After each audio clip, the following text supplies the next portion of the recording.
الذي أحلنا دار المقامة من فضله لا يمسنا فيها نصب ولا يمسنا فيها لغوب. والذين كفروا لهم نار جهنم لا يقضى عليهم فيموتوا ولا يخفف عنهم من عذابها كذلك نجزي كل كفور.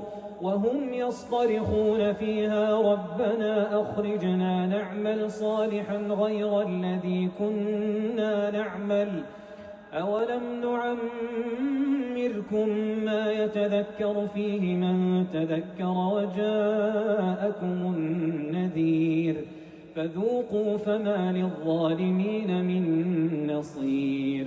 إن الله عالم غيب السماوات والأرض إنه عليم بذات الصدور. هو الذي جعلكم خلائف في الأرض فمن كفر فعليه كفره ولا يزيد الكافرين كفرهم عند ربهم إلا مقتا ولا يزيد الكافرين كفرهم إلا خسارا. قل أرأيتم شركاءكم